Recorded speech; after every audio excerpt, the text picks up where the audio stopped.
Assalamualaikum warahmatullahi wabarakatuh. Perkenalkan, nama saya Ayu Triana dengan NIM C0D024035.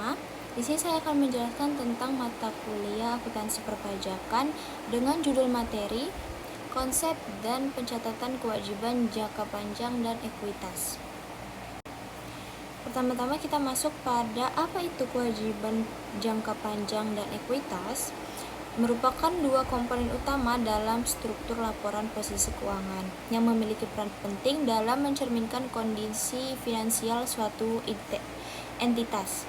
Kewajiban jangka panjang menunjukkan komitmen perusahaan yang jatuh tempo lebih dari satu periode akuntansi, seperti utang obligasi, pinjaman bank jangka panjang, dan kewajiban lainnya yang memiliki konsekuensi finansial di masa depan. Di sisi lain, ekuitas mencerminkan hak residual pemilik atas aset perusahaan setelah dikurangi seluruh kewajiban. Pemahaman yang baik mengenai kedua konsep ini sangat penting untuk pengambilan keputusan ekonomi oleh berbagai pihak, baik manajemen, investor, maupun kreditur. Lalu ada apa itu utang obligasi? Utang obligasi merupakan salah satu bentuk kewajiban jangka panjang yang sering digunakan perusahaan untuk memperoleh dana dari masyarakat. Obligasi dapat diterbitkan dengan nilai pari, diskonto, atau premi yang masing-masing memiliki implikasi terhadap pencatatan akuntansi.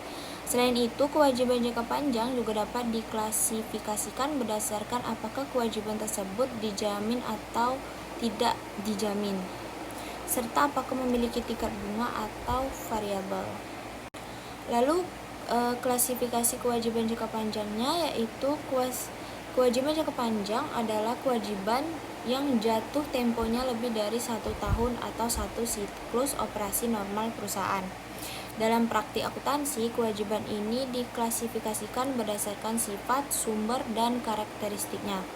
Klasifikasi yang umum meliputi utang obligasi, utang hipotek, pinjaman bank jangka panjang, serta kewajiban imbalan kerja jangka panjang. Setiap jenis kewajiban memiliki perlakuan akuntansi yang berbeda, tergantung karakteristik kontraktualnya. Lalu kita masuk pada pencatatan PPh pasal 4 ayat 2 atas utang obligasi. PPh pasal 4 ayat 2 merupakan pajak yang dikenakan secara final atas jenis penghasilan tertentu, termasuk bunga obligasi. Dalam konteks ini, pihak yang menerima bunga obligasi akan dikenakan pajak final sesuai tarif yang berlaku. Oleh karena itu, perusahaan sebagai penerbit obligasi memiliki kewajiban untuk memotong pajak tersebut sebelum membayarkan bunga kepada investor. Lalu ada pencatatan akuntansi PPh pasal 4 ayat 2 ini dimulai dari pengakuan beban bunga obligasi. Ketika bunga jatuh tempo, perusahaan mencatat beban bunga sebagai debit dan utang bunga sebagai kredit. Selanjutnya, saat pembayaran dilakukan, perusahaan memotong pajak final, mencatatnya sebagai utang pajak. Jurnal yang dibuat mencerminkan pemotongan pajak dan pembayaran bersih kepada investor. Sebagai contoh, jika perusahaan membayar bunga obligasi sebesar 100 juta dengan tarif pajak final 10%, maka pajak yang dipotong sebesar 10 juta. Baik, lalu kita masuk pada pencatatan PPh pasal 4 ayat 2 atas penjualan saham. Penjualan saham di pasar modal juga dikenakan PPh pasal 4 ini, yang bersifat final. Pajak ini biasanya dikenakan atas nilai bruto transaksi penjualan saham dengan tarif tertentu yang ditetapkan oleh pemerintah. Hal ini berarti bahwa setiap transaksi penjualan saham akan langsung dikenakan pajak tanpa memperhitungkan laba atau rugi yang diperoleh oleh investor. Dalam pencatatan akuntansi, pajak atas penjualan saham dicatat pada saat transaksi terjadi. Pihak perantara atau broker biasanya langsung memotong pajak tersebut dan menyetorkan ke kas negara. Bagi investor, pencatatan dilakukan dengan mengakui hasil penjualan bersih setelah dikurangi pajak.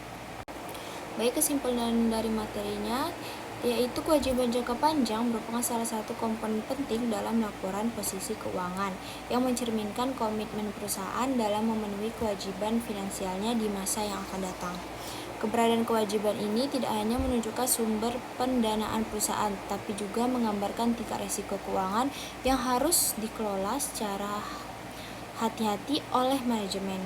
Melalui klasifikasi yang tepat, seperti utang obligasi, pinjaman jangka panjang, dan kewajiban lainnya, perusahaan dapat menyajikan informasi yang lebih transparan dan relevan bagi para pengguna laporan keuangan, termasuk investor, kreditur, dan pihak regulator. Baiklah, sekian dari materi yang saya sampaikan. Saya tutup. Wassalamualaikum warahmatullahi wabarakatuh.